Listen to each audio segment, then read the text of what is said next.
asxaabay waxaan rabaa inaan ogaado markii ugu dambeysay ay isticmaashaan Windows XP. Windows XP qof isticmaalay midin ku jira. Ani ahaantayda Windows XP ma isticmaalin laakiin waa maqlay. Windows 7 ayaan kala qabsaday iyo wixii ka dambeeyay. Laakiin hadduu jiro Windows XP qof isticmaalay oo old technology soo isticmaalay fadlan ha soo qora ama farta ha taago, okay? So Windows XP ayaan arkaynaa iyo wuxuu yahay. Kolley waa Windows 7 oo xoogaa old version ah. Si Windows 7 ayuu u shaqeeyaa laakiin waa very old version, okay? So wax kasta waa la soo fududeeyay oo waa la soo casriyay, okay? Waagi hore Windows XP oo kale marka aad inaad search tagtid stepyo badan ayaa maraysa, okay? So marka aad inaad wax aad taabatid oo kale ama wax aad bedeshid stepyada way dheeraayeen, okay? So Windows 7 stepyada ayaa la soo gaabiyay. Windows 10 aad ayaa loo soo gaabiyay, okay?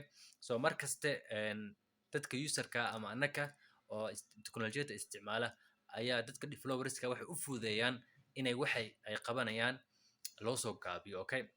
Si markaas dadka teknolojiyada isticmaalaya ay soo bataan ama teknolojiyada ay xiiso u yeelaan, okay? So haddii dadka teknolojiyada isticmaalaya ay difficulty ama ay dhibaato kala kulmaan waxaa laga yaabaa inay teknolojiyada joojiyaan isticmaalkeeda. So si teknolojiyada isticmaalkeeda loo sii kordhiyo ama loo sii badiyo waa in loo soo yareeyaa ama loo soo fududeeyaa user interface. So user interface waxa la waxa idin muuqda oo shaashada idin muuqda, okay? So user interface hadii loo soo qurxiyo ama loo soo gaabiyo ama loo soo fududeeyo dad badan ayaa teknolojiyada isticmaalaya ama kusoo biiraya, okay? So let's connect. Okay, system can very old weeyaan, okay? Dell very old weeyaan.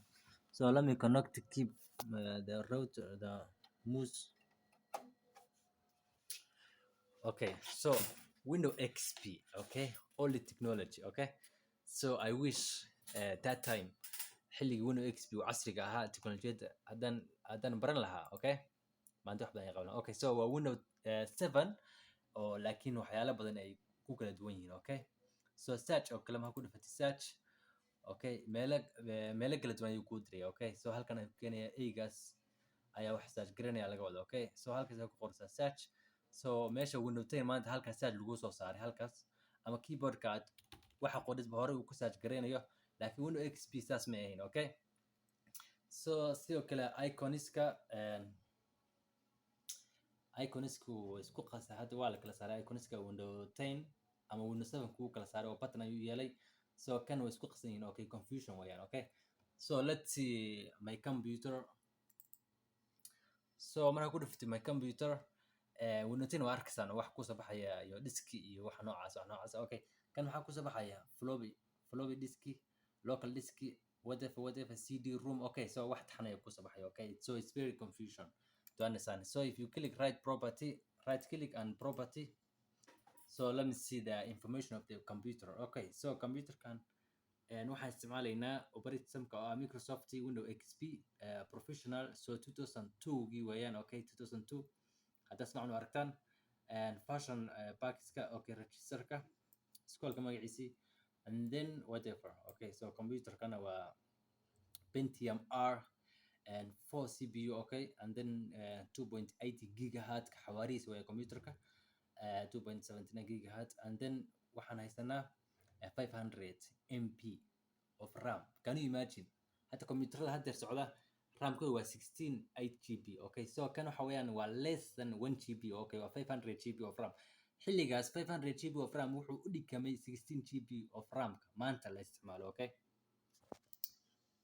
So 500 GB of RAM MP baa la isticmaalaya waagaas, okay? So maadaama xogta la isticmaalaya ay yareed, so waa aragtaan user interface-kiisu ma qurux badna mana fiicna, okay? wax isku qasan weeyaan dadku way ku adkaanayaan inay stebyadaas oo dhan maraan, okay?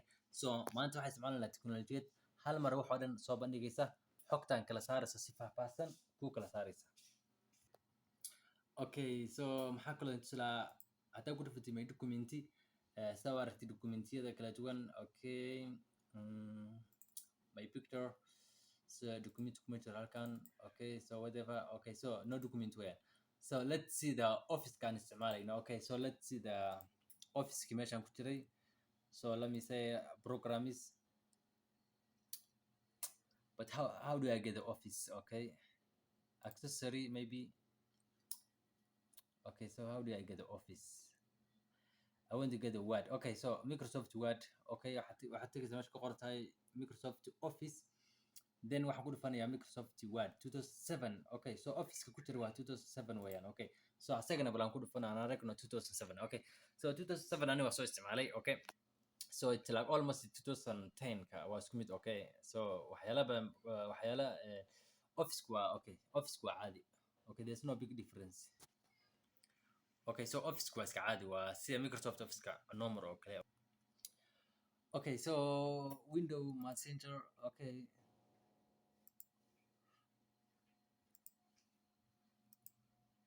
Okay, Window Messenger.